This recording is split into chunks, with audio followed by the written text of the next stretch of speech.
Hello అందరికీ, నేను Durga. Welcome back to my channel. ఈరోజు మన ఛానల్లో వంకాయతో ఒక వెరైటీ రెసిపీని నేను మీతో షేర్ చేసుకోబోతున్నానండి. అదే బైంగన్ భర్త. ఈ రెసిపీ చాలా శాతం మందికి తెలియదని అనుకుంటున్నాను. ఎవరికైనా తెలుసుంటే నాకు కామెంట్ చేయండి. మేమైతే దీన్ని బైంగన్ భర్త అని అంటాము. మీకు తెలిసే ఉంటుంది, చాలామందికి వంకాయ కర్రీ అంటే ఇష్టం ఉండదు. అసలు వంకాయని తినడానికి అంత పెద్ద ఇష్టపడరు. సో అలాంటి వాళ్ళ కోసం ఈ రెసిపీని చేసి, ఇది వంకాయతో చేసామని చెప్పకుండా వాళ్ళకి చేసి పెట్టండి. అసలు వాళ్ళు ఎంత తింటున్నారో అర్థమే కాకుండా తినేస్తారు. తిన్నాక అప్పుడు చెప్పండి, అప్పుడు వాళ్ళే షాక్ అవుతారు, ఇది వంకాయతో చేశారా అన్నట్టు. అంత బాగుంటుంది రెసిపీ. అన్నంలోకైనా చపాతీలోకైనా సూపర్ టేస్టీగా ఉంటుంది. మరి ఈ రెసిపీని ఎలా చేయాలో లేట్ ఎందుకు చూద్దాం రండి. దీనికోసం ఒక ప్యాన్లోకి 1/3 కప్ వరకు ఆయిల్ని తీసుకుంటున్నాను. నేను చేసే క్వాంటిటీకి ఈ ఆయిల్ అనేది కరెక్ట్గా సరిపోతుంది. ఇన్ కేస్ మీరు ఎక్కువ క్వాంటిటీలో చేయాలంటే మీరు ఆయిల్ లెవెల్ని పెంచుకోవచ్చు. ఇలా తీసుకున్న ఆయిల్ని ప్యాన్లోకి అంతా స్ప్రెడ్ చేస్తూ వేసేసాను. ఆయిల్ అనేది కొంచెం హీట్ అవ్వాలి. హీట్ అయ్యాక ఫ్లేమ్ని మీడియంలోకి అడ్జస్ట్ చేసుకొని, ఇలా వంకాయలు ఉంటాయి కదా అండి, నేను ఇక్కడ గుత్తి వంకాయలు ఉంటాయి కదా, వాటిని కొంచెం పెద్ద సైజులో ఉన్న వాటిని తీసుకుంటున్నాను. ఈ వంకాయలు ఒక పెద్దగా ఉన్నవి 2 వంకాయలు తీసుకున్నాను. వాటిలో ఒక వంకాయలో ఇలా 4 ముక్కలు చేశానండి. ఈ విధంగా కట్ చేసుకొని ఆయిల్లో వేసుకోవాలి. అందులోకే ఒక 2 టమాటాలను కూడా సగం వరకు కట్ చేసి వేస్తున్నాను.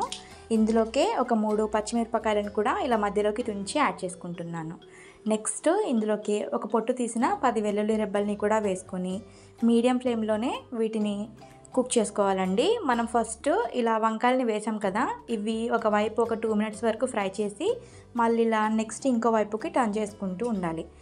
గరిటెతో మనం కర్రీని కలిపినట్టు అస్సలు కలపకూడదు. ఇలా వీడియో క్లిప్లో చూపిస్తున్న విధంగా వంకాయల్ని అలాగే టమాటోస్ని 2 వైపులకి టర్న్ చేసుకుంటూ మీడియం ఫ్లేమ్లోనే వీటిని కుక్ చేసుకోవాలి. మీకు ఏదైనా ఆయిల్ తగ్గినట్టు అనిపిస్తే మీరు కొంచెం ఆయిల్ని వేసుకోవచ్చు. బట్ నేను తీసుకున్న క్వాంటిటీకి నేను తీసుకున్న ఆయిల్ అనేది పర్ఫెక్ట్గా సరిపోతుంది. నాకు ఇంకా ఫైనల్గా కొంచెం ఆయిల్ కూడా మిగులుతుంది. మీరు గుర్తుంచుకోవాల్సిన విషయం ఏంటంటే, మనం ఫ్లేమ్ని హైలో పెట్టొద్దు, మీడియం ఫ్లేమ్లోనే పెట్టాలి. అలాగే వీటిపైన మూత పెట్టొద్దండి. ఇలాగే 2 వైపులా టర్న్ చేస్తూ కుక్ చేసుకోవాలి. నాకు 5 మినిట్స్లో అంతా కుక్ అయ్యాయి. ఫ్లేమ్ని ఆఫ్ చేసి ఒక 5 మినిట్స్ చల్లారాక ఇలా వేరే ప్లేట్లోకి తీసుకుంటున్నాను. ఇలా కొంచెం చల్లారాక ఇలా వంకాయల పైన తొక్కలు ఉంటాయి కదా, ఆ పీల్ని అండ్ టమాటో పైన ఉన్న పీల్ని అంతా ఇలా రిమూవ్ చేసేయాలండి. మనకు ఆల్రెడీ ఆయిల్లో కుక్ అయింది కాబట్టి ఇలా పట్టుకుంటే ఈజీగా వచ్చేస్తుంది.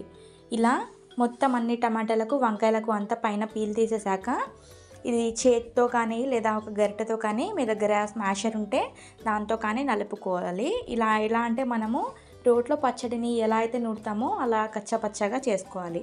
వీడియో క్లిప్లో చూస్తున్నారు కదా, ఈ విధంగా చేసుకుంటే మీకు తినేటప్పుడు టేస్ట్ కానీ టెక్స్చర్ కానీ చాలా బాగుంటుంది. ఇలా వంకాయలని టమాటాలని అంతా కచ్చపచ్చగా దంచేసుకొని పక్కన పెట్టుకోండి. దంచేసుకోవడం అంటే మీరు రోట్లో వేసి దంచేసారు, నార్మల్గా మీరు ఇలా చేతితో నలిపితేనే అంతా మెత్తబడిపోతుంది. నెక్స్ట్ ఒక ప్యాన్ తీసుకొని అందులోకి 2 టేబుల్ స్పూన్స్ ఆయిల్ వేసుకోవాలండి. ఆయిల్ కొంచెం హీట్ అయ్యాక 1 టీ స్పూన్ వరకు జీలకర్ర కానీ పోపు దినుసులు కానీ వేసుకోవాలి. ఇవి కూడా కొంచెం లైట్గా ఫ్రై అయ్యాక ఇందులోకి ఒక ఉల్లిగడ్డ ఉంటుంది కదా, దాన్ని సన్నగా పీసెస్ లాగా కట్ చేసుకొని ఆయిల్లోకి వేసేసుకొని ఒక 10 to 20 సెకండ్స్ పాటు వీటిని కుక్ చేసుకోవాలి. ఈ ఉల్లిగడ్డ అనేది ఎక్కువ శాతం కుక్ అవ్వద్దు, ఒక 10 to 20 సెకండ్స్ అయితే సరిపోతుంది. నెక్స్ట్ ఇందులోకే 1 టీ స్పూన్ వరకు ధనియాల పొడిని, అలాగే 1 టీ స్పూన్ వరకు గరం మసాలా పొడిని, అలాగే 1/2 టీ స్పూన్ వరకు పసుపుని, నెక్స్ట్ టేస్ట్కి తగ్గట్టు కారాన్ని, అలాగే మీ రుచికి సరిపడా ఉప్పుని కూడా వేసుకొని అంతా ఒకసారి కలిసే విధంగా కలుపుకోండి. నెక్స్ట్ ఈ మసాలాలన్నీ కూడా ఆయిల్లో ఒక 20 సెకండ్స్ పాటు కొంచెం ఫ్రై అవ్వనివ్వండి. మీకు కావాలంటే మీరు దీంట్లోకి జీలకర్ర పొడిని అండ్ ఇంగువని కూడా యాడ్ చేసుకోవచ్చు. బట్ నేను అవి స్కిప్ చేస్తున్నాను. జీలకర్ర పొడి వేస్తే ఇంకా బాగుంటుంది. నెక్స్ట్ ఇలా కొంచెం ఫ్రై అయ్యాక మనం ఇందాక చిదిమి పెట్టుకున్న వంకాయ టమాటా మిశ్రమం ఉంది కదా, అది ఈ ఆయిల్లోకి వేసేయండి. ఆయిల్లో వేసాక అంతా కలిసే విధంగా ఒకసారి అంతా కలుపుకోండి. ఇలా నార్మల్గా కాకుండా మనం కేక్ బ్యాటర్ ఎలా అయితే కలుపుతామో కట్ అండ్ ఫోల్డ్ మెథడ్లో ఈ విధంగా కలుపుకుంటే అంతా చక్కగా మిక్స్ అవుతుంది. ఈ విధంగా కలుపుకున్నాక మీడియం ఫ్లేమ్లో పెట్టేసి కొంచెం ఆయిల్ అనేది పైకి తేలే వరకు దీన్ని కుక్ చేసుకోండి.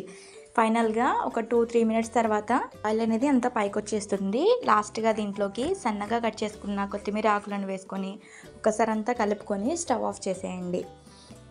అంతే అండి, ఎంతో టేస్టీ బైంగన్ భర్త ప్రిపేర్ అయిపోయినట్టే. ఇది చపాతీలోకి కానీ వేడి రైస్లోకి కానీ సూపర్గా ఉంటుందండి. దీని టేస్ట్ మనకి టైం కూడా ఎక్కువ పట్టదు. మీరు నేను ఇలా చేసిన గుండ్రటి వంకాయలతోనే కాకుండా నార్మల్ వంకాయలతో కూడా చేసుకోవచ్చు. టేస్ట్ ఏమీ డిఫరెన్స్ ఉండదు, సేమ్ ఉంటుంది. మరి మీకు కూడా ఎప్పుడైనా ఏం చేయాలో అర్థం కానప్పుడు సూపర్ సింపుల్గా ఈ టేస్టీ బైంగన్ భర్తను ప్రిపేర్ చేసేయండి. మీరు ప్రిపేర్ చేసిన ఈ రెసిపీ మీకు ఎలా కుదిరిందో నాకు కమెంట్ సెక్షన్లో చెప్పడం అస్సలు మర్చిపోవద్దండి.